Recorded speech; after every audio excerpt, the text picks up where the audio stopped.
We did almost just die, though. We actually did almost die. Yeah. Oh, thank God. That actually makes me feel better. It means I didn't overreact. Oh, God, no, you completely overreacted. Yeah, maybe.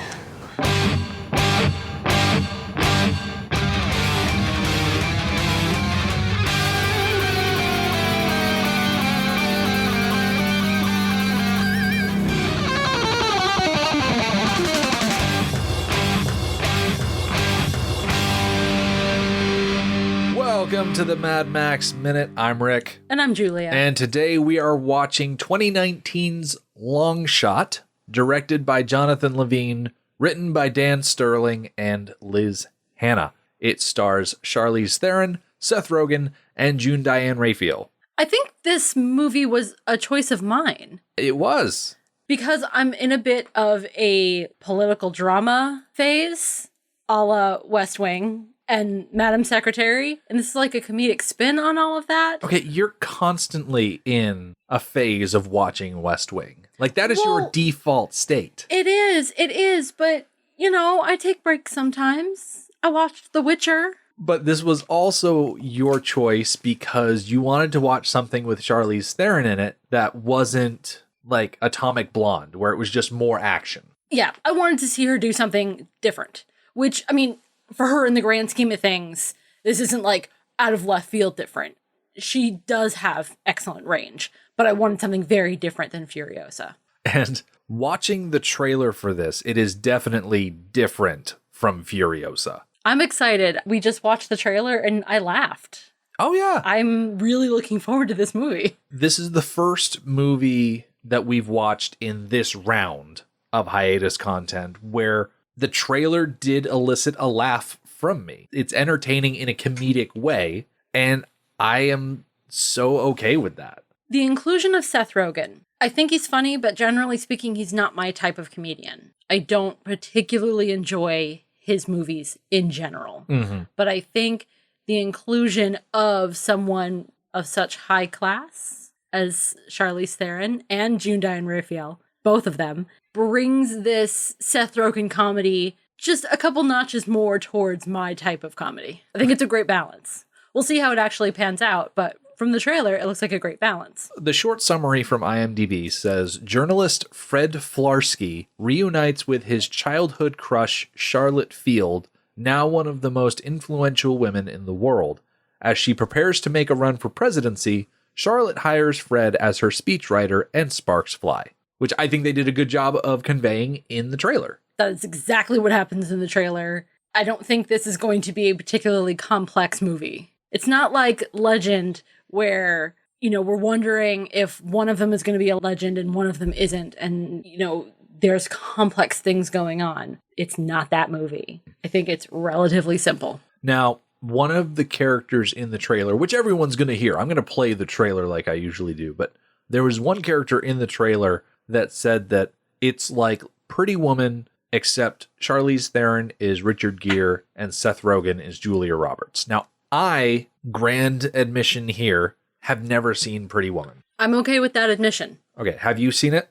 Of course I have. Okay. Several, many times. Do you get that impression based on the trailer that we watched from your experience watching Pretty Woman, I mean? I suppose so. As with any comparison, it's not beat for beat. It's not a perfect comparison. Obviously. But there is a decent amount of things that are similar between the two. So I'm willing to concede the point. Now, wasn't Pretty Woman just a retread of My Fair Lady? Yes.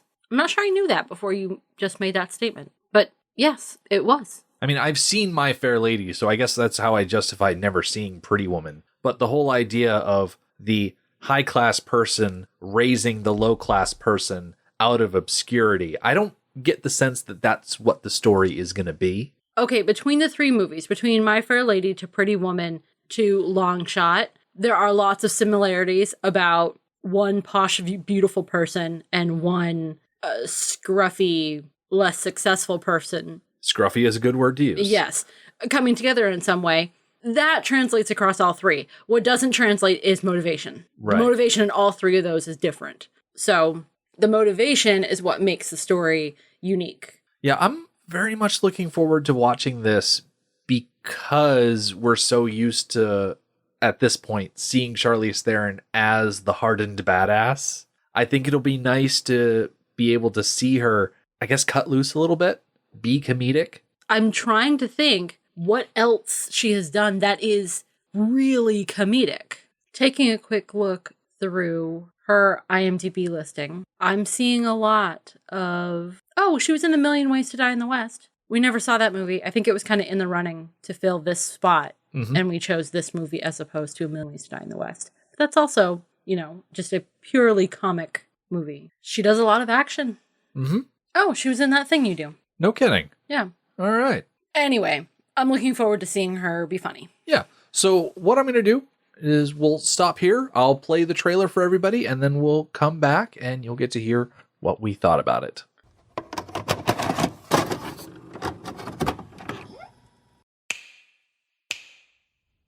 Charlotte, I would like to endorse you to be the next president of the United States. Oh my God. You've been a great secretary. A state. Which state again? All of them? Secretary of State looking at us? I kind of know her. It's like kind of knowing a mermaid. Do you tell people that? She probably doesn't remember who I am. Secretary of Field would like to speak with you. With me? I can't shake this feeling that we know each other. We do. We do? Picture me, I guess, maybe like 20 years younger, but like this. Flarsky? Yeah! What are you doing these days? I'm a journalist. You're a great writer, but sometimes you're a little too much. I don't think I am too much. I actually think I'm the perfect right portion. It's really nice to see you again. Whoa! Hey! Cracker down! I'm okay. Do policemen just call me a cracker? What is the relationship exactly? I used to babysit for him. You babysat for him? Wow, time has not been kind. I need some writers to punch up my speeches. Fred's writing is really good. And he knows me. Oh, I feel so scared. In order to write better for you, I should kind of get to know you better if you have a minute. I actually have 7. 7 minutes in heaven. What is your favorite book as a kid? The Velveteen Rabbit. Favorite song? Must Have Been Loved by Roxette. Most embarrassing moment? I don't embarrass that easily. I don't either, really. What's your favorite sexual position? Normal? Front-facing normal? What kind of question is that? All it took. Look at you. What's your favorite sexual position? Don't be gross, Fred. Do you like date? I mean, who wants to follow me around the world and hope I have 5 minutes to be affectionate? Yeah. We did almost just die. We actually did almost die. We need to move you. Thank you, Agent M. It's Pretty Woman, but she's Richard Gere and you're Julia Roberts. Honestly, this has been the best few weeks of my entire life. We asked 1,000 constituents how they would feel if Kate Middleton I see where you're going with this. were to start dating Danny DeVito. Pretty negative reaction.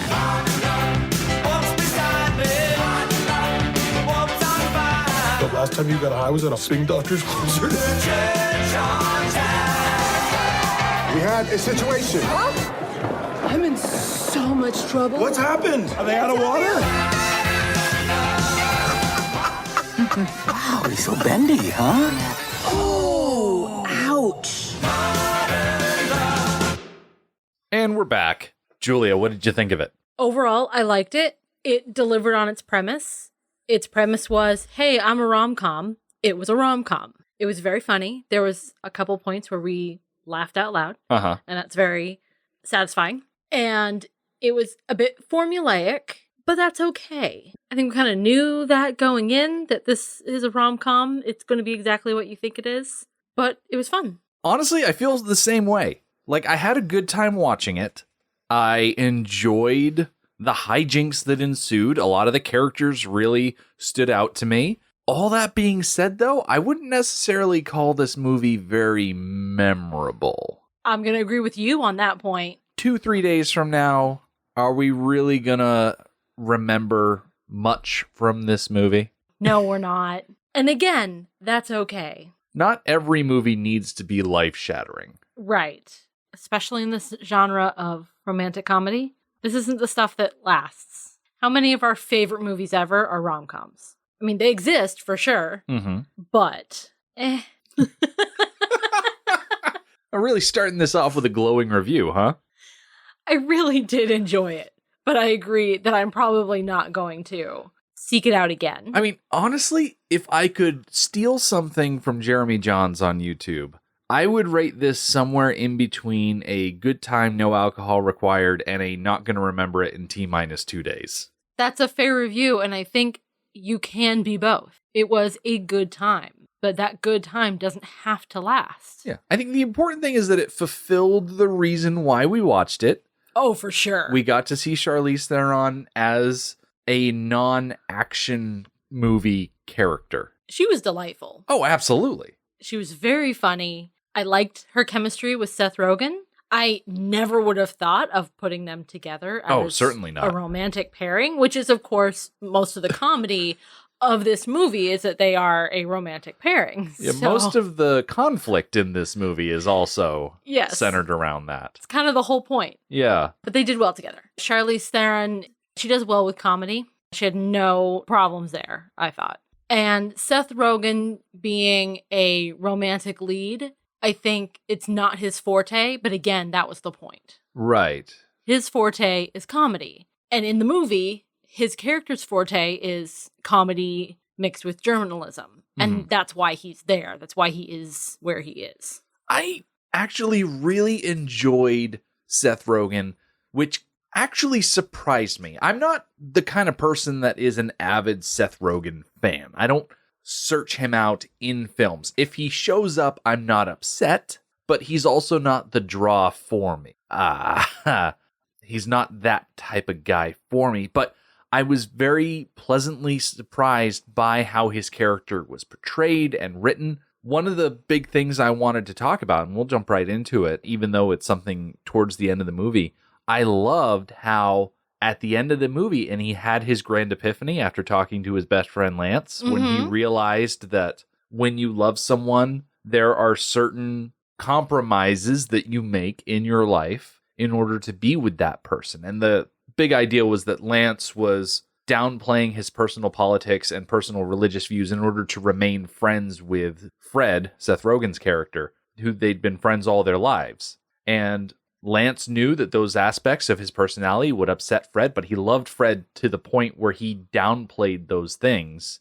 Not in any sort of like damaging way. I don't think Lance ever like felt hurt because he had to hide those things. I think he just didn't play those up. And I think the grand epiphany that Fred had at the end came about very naturally. It didn't feel forced to me. I thought Lance was a very good example of that very, very fine line between compromising your own set of beliefs and your own ethics and your own politics and just getting along and being able to have relationships with the people that you love. And he made it work. He seemed like a very satisfied with his life kind of guy.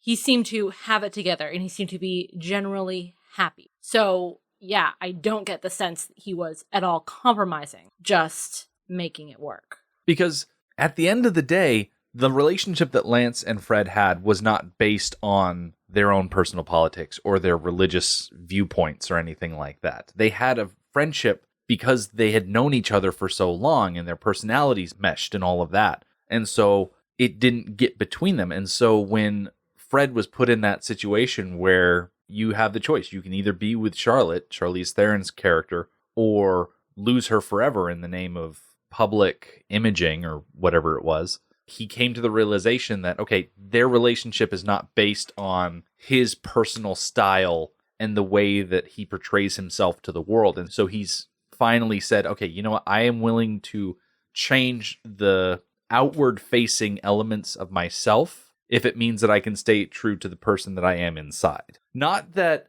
it's a full on the end of Grease where you need to abandon your personality completely in order to fly away in a car. It's interesting that you bring up the end of Grease because they are similar stories in some ways. And I really dislike the end of Grease because of how Sandy, she changed her outward appearance in such a way that it felt for me very subservient almost. I'm not sure that's really the word I'm looking for, but it felt very, I will do anything to be with you, even if that means losing myself. But the way that Fred did it felt more genuine, and honestly, it felt more realistic. Maybe because he had a hard time with it. maybe because he rebelled against that for a little while, and that was like the conflict of the romantic part of things, is that he rebelled to the point where he gave her up because he wasn't willing to compromise any of his beliefs or who he is or any of it. So he came to that realization that he needed to kind of split the difference a bit, I guess. Yeah. He came to that realization on his own, whereas Sandy was just dressed up by some of the other, what would they call it, the pink ladies? Yeah. Something like that. I don't know. Yeah. We're not talking about Grease. I'm not studied up on it. Definitely not. It felt similar, but I like the way that Fred did it better. One of the themes throughout the movie is Fred's obstinate sticking to his own morals. Yeah. That's how he gets in the situation in the first place of needing a job, is that he was so stuck on his own morals that when his small town paper, Yes, they're in Brooklyn. when his independent paper was bought out by a conglomerate, he said no and he quit. He threw a fit. Yes, is what he did. Which I can definitely sympathize with. Yeah. He definitely put the cart before the horse in the way that he had no plan. He still has to pay his bills. He still has to work. So he didn't have a plan. That was really what threw a wrench into his quitting. I probably would have quit too. For somebody who prides themselves on their independent status at this paper, being bought out like that, that's a huge deal. So I probably would have quit too. So we have this theme of his no matter what morals. And we see that have consequences throughout the movie with varying results. Well, actually, does he ever really get his way? Because he quit in protest of the conglomerate buying his paper. Well, he just lost his job. There was no victory there. And when he threw a little fit about the C's portion of the initiative being removed, he didn't get his way there either. And then at the end conflict, when he didn't want to change his public image, when he wanted to be able to be who he is, he ended up losing that battle too. So did he ever really have a victory from taking the high ground? He didn't, and I think that's important because at the end of the movie, he was able to sit back and say, wow, yeah, I've just been torpedoing my own chances at success, which is something that Charlotte straight up said to his face. It said, you can't keep making these bad decisions and then blame the world for your failures because you are the one that are making these decisions and refusals to compromise. It's a very strange message and not one that you want to tell the kids. It is. It's almost like a cynical message. It is a bit cynical. It's one of those very realist type messages. Yes, I was going to say that this is more of a message for adults. Yeah. Because at some point in growing up, you have to learn that your pie in the sky ideas are probably not going to happen. And you have to find something that still makes you happy that isn't so pie in the sky. You have to, or else you're just going to be miserable your whole life. And that's a rough lesson to learn because some people do get their pie in the sky dream. Some people do get their dream job. I mean, it helps when you know the right people. The whole reason that this movie happens is because Fred is friends with Lance, and Lance has the hookup to get them into the party where Charlotte is. They had no plan walking into that situation for Fred to run into Charlotte and to get this whole new gig going. Yeah. It was completely by coincidence, which is another one of those lessons that people need to learn as they get older, is that a lot of success is just being in the right place at the right time and knowing the right people. I think both of us have had success in our careers by chance. Mm-hmm. I ended up working for the company that I was interned at, and you ended up working for the position that you were work studied at. Yep. So when it came time for hiring, we knew the right people and we were in the right situation. Yes, we were. The exception being when it came to podcasting, in which case we came in knowing absolutely nothing and no one, but we muscled through it anyway. Yes, we did. The first thing that I want to bring up that I found particularly amusing was the costume that Maggie gets for Fred at the first speech in, was that in Switzerland? Like in Stockholm. Amsterdam. Stockholm. I think it was Stockholm, yeah. It was in Stockholm. It was delightful. When he first came down the stairs in the costume, I thought that it was going to be one person laughing at another person, and that was going to make me feel sad. And I was like, ooh, I'm not sure I like this. But then as the scene kind of developed a little bit, everybody was laughing. Fred handled it really, really well. Maggie did not try to hide that she did this on purpose. So I really enjoyed that. At the end, all four of them were laughing together. That really elevated the humor of the moment. The spit take, the literal spit take that Charlize Theron did. She took a big drink of water. Charlotte turns around, sees Fred in that ridiculous Keebler elf costume. All apologies to any Swedish listeners we might have who are, aware of the cultural significance of that costume aside. The fact that she spit out that mouthful of water in a perfect mist of spit take was masterful, and I loved it.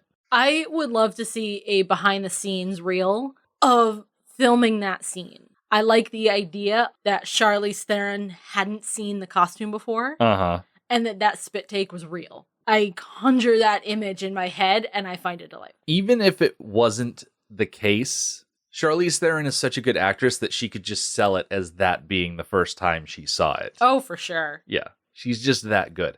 And speaking of good, June Diane Raphael as Maggie Milliken, which, did you catch exactly what Maggie's job was? Was she like the executive assistant to Charlotte Fields? Was she the campaign manager? Like, what did she do?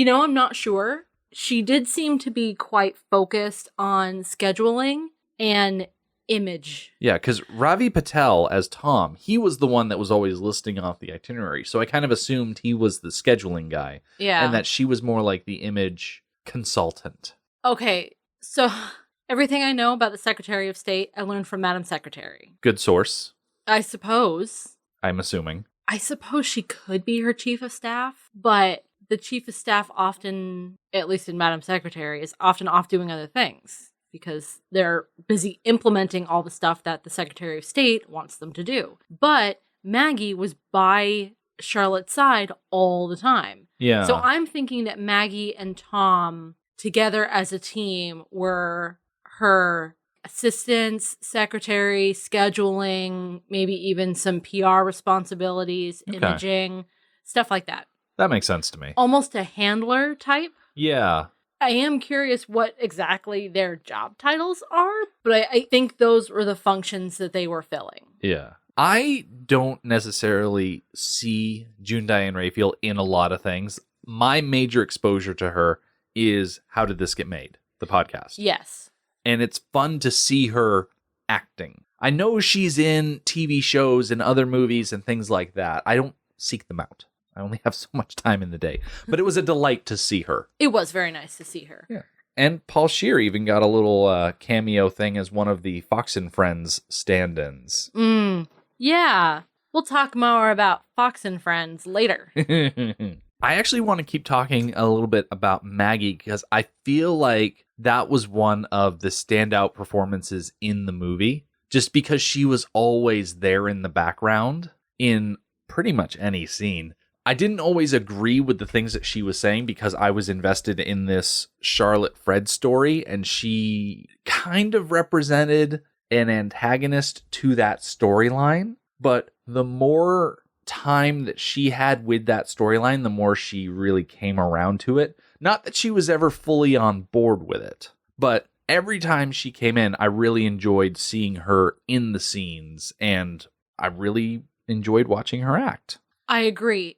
I was a little bit worried about Maggie. I thought she was going to be, like you said, the antagonist to the romantic storyline. And I was worried that she was going to be underhanded about it, which feels a little tropey, but she wasn't. She was pretty upfront about how she felt and, hey, this isn't a good idea. There are going to be image issues. And then there was one point at which she bluntly said to Charlotte, I love you and I want you to succeed, and this country will be better if you're president, and I want to help you get there, but you can't do it with Fred. So I really appreciated that honesty and that indicator of genuine affection for her boss, which I think happens a lot, especially in a job like this with Secretary of State. We see that Charlotte has no personal life. And if Charlotte's working, Maggie's working. So they spend a lot of time together. So I appreciated that glimpse into the more personal side of things. And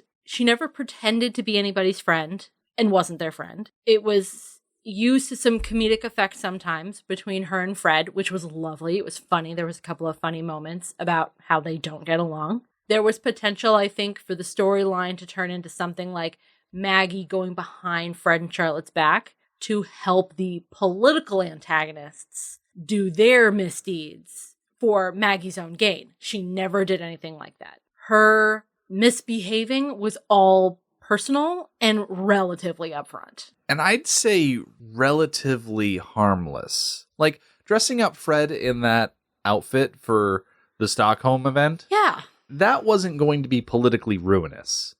Right. Nobody seemed to care. I never got the sense that Maggie would do anything to betray Charlotte. Exactly. And that's the most important thing. Everything that she did was out of loyalty, affection, hope for the future for Charlotte. Mm-hmm. And I also enjoyed the little back and forth that Maggie had with Tom, of them having that little bit of antagonistic friction. And then it was revealed later on that they were secretly having an affair together. Yes. A that little was tryst. very amusing.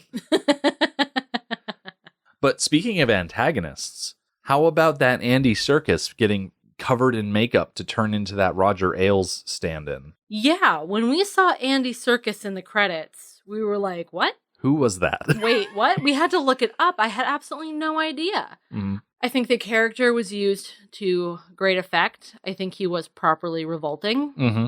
I did really appreciate the connections that the movie made with this same media conglomerate antagonist, antagonizing both of them in different ways. I really liked that. He's the guy that bought out Fred's paper. He's also bought out the president, which trickles down to Charlotte. And even beyond that, he's constantly trying to get Charlotte in a meeting. Mm-hmm. And she is smart enough, of course she is, to know, don't get in a room with him. Don't spend time with him at parties. He's a bad person, and you don't want anything to do with him. I never got the sense from watching this movie that Bob Odenkirk as President Chambers was one party or the other. I think they were trying to say that the current president was a Republican president, which is why he was sort of in bed with Andy Serkis's character, who was Parker Wembley. It's not Ailes, it's Wembley, and it's not the Fox network, it's the Wembley network. Yeah. The Wembley media. So they've got all of the names changed around, but we all more or less knew who they were talking about. But I liked how it wasn't a constant, she's running as this, he's run as that. Like, the only time they really brought up Republicans and Democrats was in a conversation between Lance and Fred. I did like that they kind of left the partisan politics out of it. Yes. There was plenty of politics to speak of, but it was more or less rather neutral or at least unlabeled, except for Lance. It was very clear with that Lance conversation, made it very clear that Lance is a Republican, Fred is a Democrat, but other than that, you really don't know. There's a lot that the movie doesn't say, and in not saying it, it's saying it. Now, going back to June Diane Raphael real quick, she wrote a book along with Kate Black called Represent, The Woman's Guide to Running for Office and Changing the World. And I like that she has that, and then she's also in this movie, which portrays a woman becoming president for the first time. Spoiler alert. That feeds right into my thoughts about this movie and its messaging regarding women. Okay. It was surprisingly a huge part of the movie. Yes, it's classified as a rom-com, and it for sure is, but it has a lot of social commentary going on inside of it as well. Mm-hmm. It really drove home points about how the political process and the public figure process is very different for women. I do think that it hammered it home just a little bit too hard, but I think I get to say that because I've never been a victim of it. I think if you've been a victim of those types of things, then you would probably say, no, that feels pretty accurate. I've been fortunate that frankly, I work in a female-dominated field, so these things just don't really happen to me that much. But it pointed out a lot, other people pointing out to Charlotte and Charlotte pointing out for herself that she has to try harder, that she is judged in different ways, in different unfair ways. Oh, yeah. Holy cow. The scene with Lisa Kudrow as the pollster was, ew, it was so gross. Pointing out She had scores in charisma. You know what? Honestly, I can't remember what they were, but they were not the same as it would be for a man. Yeah. Charlotte straight up said, well, what about my policies? What sort of platforms can I stand on?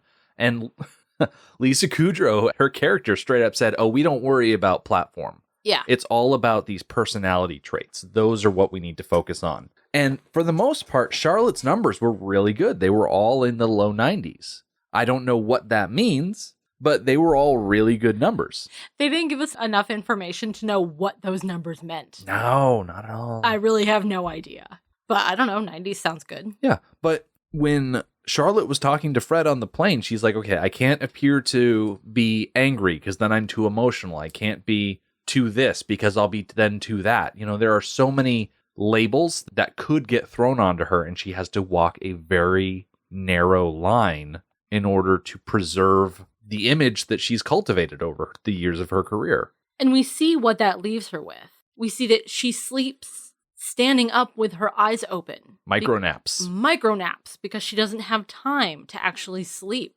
She falls asleep on her bathroom floor, trying to take a bath. Thank goodness she never made it into the bath. She doesn't actually get to consume media. She reads synopses so that she can converse with people. Her life is dry and boring, and it's not a life. And I know that for people in the upper echelons of business and politics, that is a very busy lifestyle. This is no 9 to 5. This is your whole life. But that being said, I still want Donald Trump to have a life. I still want him to have hobbies. I still want him to have things that he enjoys, because being able to do those things is only going to make him a better president. You know, there's a balance to be found. We're going to leave it there, but everybody deserves to have downtime. Everybody deserves to have a personal life, and it only makes you better at your job to have those things. And she has none of it. She has none of it. And we see throughout the movie that as she gets those things, as she learns to relax a little bit from her relationship with Fred, she is still fully capable of doing her job. I like that you brought that up, because there is a point in this movie where Charlotte is dealt a pretty big blow, and she is literally lying on the floor, and she's like, Fred, I wanna do drugs. I wanna cut loose. And they go on a bit of a bender in the middle of Paris, and in the middle of that bender, she's called into a situation room. Yeah. Okay, the whole Paris night out thing was fantastic. I thought Charlize's acting in the club when she gets pulled out by Agent M, and she's like, oh my gosh, I'm in so much trouble. It was hilarious. She was so good. But a particularly favorite scene of mine was when she's actually in the secure room and actually on the phone with the guy, and she can't do it the way the general thinks she should do it. She's stuck. She doesn't know where to go from there. And she's like, I don't want to do this anymore. And so she separates herself, and she does it her own way, which is really screwy right now because she's pretty high, but she still gets the job done. Yeah. And that drives home the point of how freaking capable she is. Yeah, she talks can do him it down. high. She makes a deal. She is so freaking capable of doing what she does that she can do it with how long did Fred said they had 4 or left on 5 that hours. high? Yeah. She had just re-upped her dose, and she was going to be high for the next 4 or 5 hours, and she was still able to talk down some Middle Eastern leader who had an American pilot held hostage, and she was able to get that done. In the West Wing, that never would have been left up to the Secretary of State. The president would have done that himself. Mm-hmm. Yeah, I don't think Bob Odenkirk as President Chambers could have handled that. No. I thought it was pretty interesting that the president in this movie was a guy who had played president on television. I think that's a very specific reference to President Zelensky of the Ukraine. Mm-hmm. Because he played the president of Ukraine on TV, and then he ran for president and won. Huh. So I did just look him up real quick on Wiki. He was a lawyer before he was an actor. Okay. So it's not like this was completely out of the blue. He is an educated person. He does have credentials, of a sense, more than playing the president of Ukraine. Okay. Because I felt it was more of a call out to someone who had worked on television running for and obtaining the presidency. as maybe not a direct nod to Donald Trump, but more of a thing surrounding, I know a lot of people, myself probably included, were like, well, if we're just going to start hiring people off of television, we might as well just elect Martin Sheen because he played the president on West Wing for so long and that show went fine. Because that's kind of the sense that I got with that President Chambers character, that he had been on a West Wing type show and then just got the job for real. Yeah, that's exactly what Zelensky did. And I didn't know that. I learned something today. It was kind of in the back of my head, and I just boned up on it a little bit. Now, I know that Zelensky didn't come into the forefront of American minds until the summer of 2019. And this movie came out in the spring of 2019. And he was elected president. Oh, he was inaugurated the same month as this movie came out. Okay, so May of 2019. Long Shot came out May 3rd. Yep. And he was inaugurated later in the month. So I guess I'm probably reading more into it than it is because Zelensky is such a big part of American politics now, but at the time he wasn't. But when he was elected, I remember it. I remember this all going down. Well, speaking of international politics, nice. A bulk of, I'd say, the second act of this movie, because first act, you're introducing the characters, you're getting them to meet up, and then the second act is where Fred and Charlotte are getting to know each other better as they're flying around the world to all of these different nations, because Charlotte wants to put a big environmental thing together. It starts off as trees, bees, and seas. They have to drop the seas because India won't get into it unless the seas are taken out, and then there's a conflict with Wembley later on where they have to axe the trees.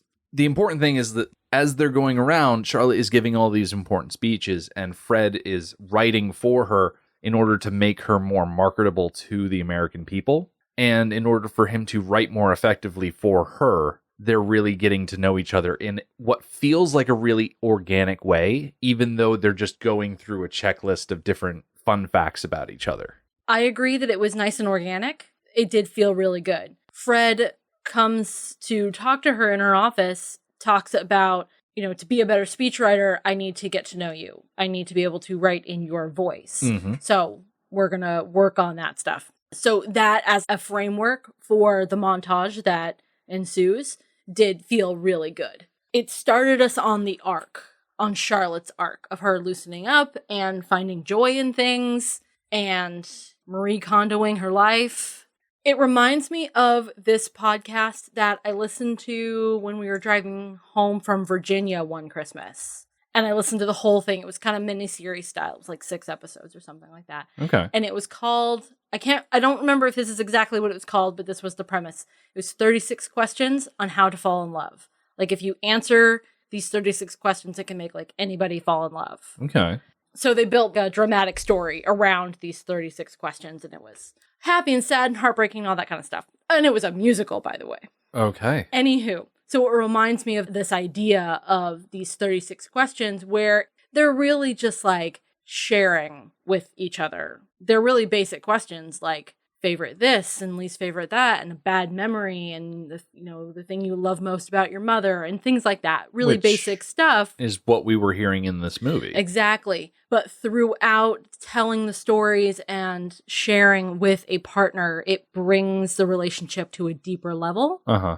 And that's the idea. So that's exactly what we saw, is that through basic questions that you have to think about the answers, and it's not just surface level stuff. You have to go a little bit deeper. It brought them together and they formed that connection. And I liked how non-physical it was. It wasn't that they were all over each other from the start. It's that they built up this mutual respect for each other through Fred displaying his ability to write and Charlotte getting to know him as an adult and vice versa, because they have to relearn who each other are because they knew each other as children. She was his babysitter. And there's this whole flashback thing. But I like how they let it breathe a lot before we transition from that second act, getting to know you, into the third act, sparks fly situation. Okay, so the transition between the emotional bonding and the physical aspect of it was hilarious. Oh my gosh.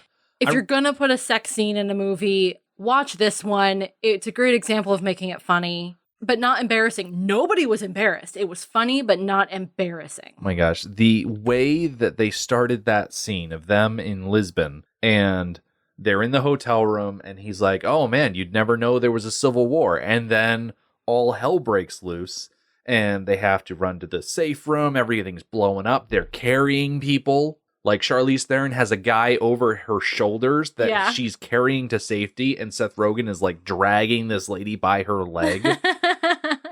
And then they get locked in the safe room and they have that kissing moment. They get interrupted by the Secret Service agent. So yeah, as soon as they get to the safe house, it's on for like 3 seconds. It was great. And they would both agree with me. They were both perfectly satisfied. By the way, the podcast I was referencing, it's just called 36 Questions. Okay. After all of the sparks flew, after all was said and done, the next morning when Fred walked out to the ocean, he was standing in the waves barefoot. Oh my goodness. And then he turns around and the Secret Service agent is there also standing in the sand barefoot. And he's like, don't worry, I won't tell anyone because they won't believe me. Yeah. He was great. Agent M. Yep. He was great. Okay, I do have a little bit of a thing about Agent M. So that moment on the beach when M was like, yeah, don't worry, I won't tell anybody. And also, like, it's a part of the credo of his job. As a Secret Service agent, you know lots of things. Mm-hmm. You see lots and lots of things, and you don't tell people because it's part of the job. Well, then in the car, like, later that same day, I can't remember if it was Maggie or Tom, suspect and kind of give M a look, and M totally confirms it with another look. Like, he immediately told. Yeah, but other than that, he was very cool. There was no confirmation of that until Maggie tricked Fred into confirming it. Yes, that is true. Is it worth mentioning the Prime Minister of Canada? Yeah, go for it. We can just insert him whenever we want to. It's our podcast. I didn't have anything to say about him. I was just asking if it was worth bringing him up. Oh. Because I don't feel that it is. Oh, okay. Well, then no. We're fine then. Okay, cool. What was your favorite thing about this movie? Oh, my favorite thing about this movie was the music. There were a lot of songs. Yes, it was fantastic. And my favorite part about the music was Boyz II Men. They sounded better in this movie than they ever did. Being, I don't know what, like 25, 30 years older, they sounded phenomenal. It makes sense that when you've got a group like Boyz II Men, they're going from boys to men, and they would sound better as men. Yes. Like, you don't go listen to Boyz II Men for the boys part. You listen for the men part, right? Yes. I'm assuming. I don't know. I didn't actually listen to Boyz II Men. Oh, it's a shame. We did have the question as soon as they came on stage, weren't there 4 of them? And I had this like vague memory of something happening to the 4th one. So the 4th one, Michael McCary, has MS. Oh. He was diagnosed with MS at the age of 22. So he doesn't do Boyz II Men stuff anymore. Gotcha. All right. Sorry, that was kind of a downer. My favorite part of this movie was Charlotte in general. The way that she is dedicated to her job. She is good at her job. She is capable. She has all of these coping mechanisms to deal with stress, like her micro naps and her breathing exercises. And she's just always killing it day in, day out. Even when she lets loose, she still has those abilities locked away that she can call forth. And she's just like the perfect Secretary of State character. I don't know if her being so perfect is a detriment to this movie, but no, she's just amazing. And it's easy to see why everybody rallies around her at the end, because she's just so capable in every situation. And she's not a robot. Like, she has personality. I would point to the spit take that I mentioned earlier. I think it could be easy for people to see her as a Mary Sue, but the point of the movie is to show us that she's not. She's not a Mary Sue. The things that she's good at, it's because she works at them. She's not just a character written to be good at everything. She's good at them because she works at them. She practices them. She works really, really hard. And we also see that while she is extremely good at her job, she's not perfect, and her life isn't perfect. There's room for improvement, and that's why Fred is there, and he improves things. I think my favorite Charlotte moment was when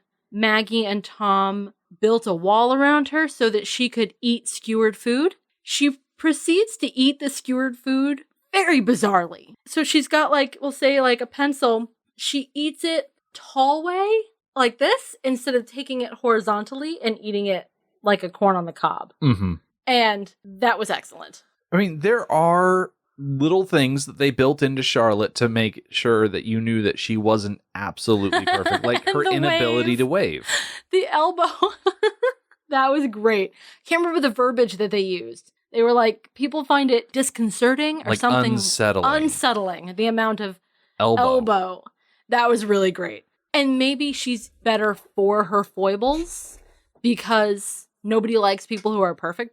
Yeah. Charlize Theron cannot sing. She can act, she can dance, she can do action, she can fight, but she cannot sing to save her life. So those small things make attractive people even more attractive. And Charlotte is an attractive person. And yes, I mean physically, but also as a person. Makes her into someone that people want to vote for. Mm-hmm. And that people want to rally around. Yeah. Plus, one of her campaign posters was "Come on, Field de Noise." That's pretty bad. Like, that's pretty awesome. You say bad, I say amazing. Because it's a reference, it's a pun, it's everything that I love all rolled into one. Okay, so we did favorite stuff. Let's do least favorite stuff. Oh my gosh, I cannot stand how they got to the end of the movie and then in the blink of an eye, suddenly she's announced her presidency. They get to the end of the movie, then boom, suddenly she's president. I expected a little bit more of a drawn out situation over the course of the end credits. They did a thing where it goes straight from cut to black to suddenly she's there on her inauguration day, and they do this whole thing like, oh, hey, it's me. I'm Fred, first mister, whatever. I would have liked to see instead some campaign trail stuff. I agree. I think it could have been a fun sequence, like montage style, like behind the credits of campaign trail, maybe a quick little election night tension, and then the swearing in moment. Mm-hmm. I agree. It was jarring to go from announcement straight to swearing in. Now, I did like Fred's post-credit sequence thing that he got to do, his little tour of the White House. I thought it was really funny, and I appreciated seeing him, for one, okay with the role. It's an unprecedented role being the first mister. In real life, when we get there, it's going to be weird. You know, as long as the first real life first mister doesn't have his portrait done by Todd McFarlane. Like, that was a very Seth Rogen. Yeah, that it certainly was. Yeah. I was hoping for a Lady Bird Johnson joke because he made the reference earlier that he would rather be her Lady Bird Johnson, but he would be okay with being her Marilyn. Mm-hmm. So I was hoping for a little bit of a callback reference when he showed the portrait of Lady Bird. So, you know, I'm a little disappointed there, but it was a funny sequence, but I would have been willing to sacrifice it for a campaign trail sequence instead. I did appreciate when they were sitting down doing the interview thing, and he's like, oh man, it was really great to learn who actually killed Kennedy. And Charlotte's like, don't you dare. There's a very Seth Rogen-y feel to it. What did you not like about this movie? Okay, it's time to talk more about the Fox News stand-in. Okay. What was it called again? Wembley. Yeah, it was bad. It was bad, and it was supposed to be bad. So it fulfilled its purpose of being bad. But it was everything that enrages women and then uses against women. Especially like the period thing at the very end. So stuff that Fox News has actually done. Yes. And it's even more annoying and enraging because this is real life. It gets under my skin ridiculously fast when people say things like, oh, she must be on her period. And then when the female panelists finally got fed up with it and walked off, it was because she had her period. Oh my gosh, it's so bad. It's so bad. And the worst part is that if I get upset about it, then they would fire back at you with that same same thing, and that would just make me madder. And it's a vicious circle that there's no way out of. And everything that I and women do in general to defend ourselves against those types of accusations just prove men's points. It's ridiculous. It's absolutely ridiculous and absolutely enraging. And those bits in the movie did exactly what they were supposed to do. Yeah.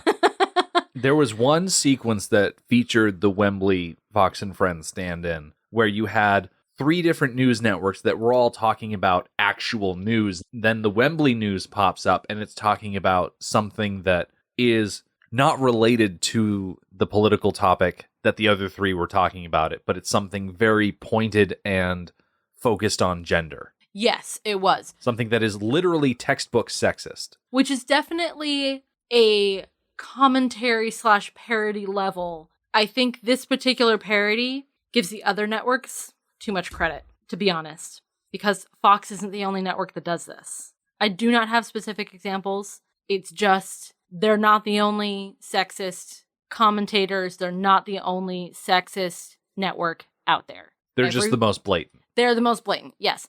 Everybody is doing it to varying levels and okayness. So I think they gave the other networks too much credit. I guess at the end of the day, what are your final thoughts or recommendations for this movie?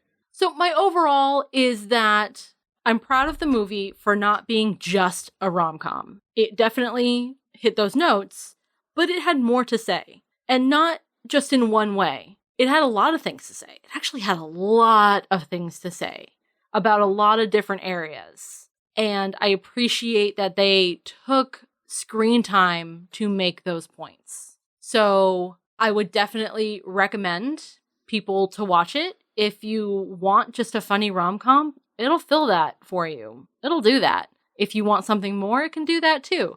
But I stand by the point that we made in the beginning that I don't think it's going to stick with you for too long. I have to agree with you. This movie had a lot of good laughs. It had a lot of great performances. If you like the people that are in the starring roles, if you're a Charlize fan, if you're a Seth fan, if you love Junde and Raphael and all those other people, like, it's going to be a good time. It's going to be a good watch. I'm not saying that this is Citizen Kane, because it's not. There are some good points that this movie makes, but yeah, I don't consider it something that's going to stick with me long term. I had an enjoyable time watching it, and it's got a lot of good stuff in it. I'll say that much.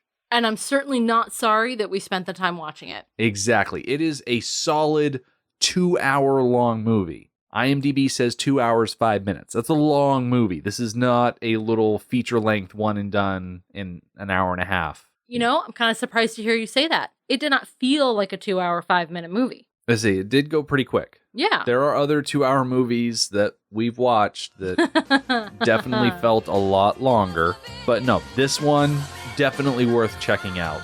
And I don't know what else I can really say about it.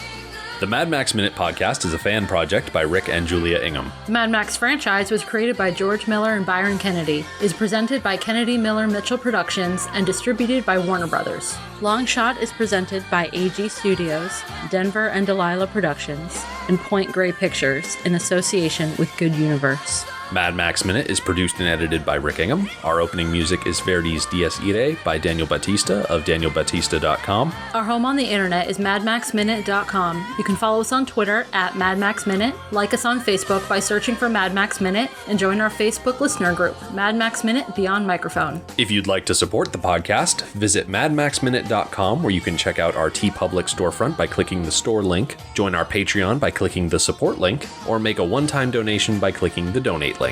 Thank you for joining us for the Mad Max Minute. See you next time.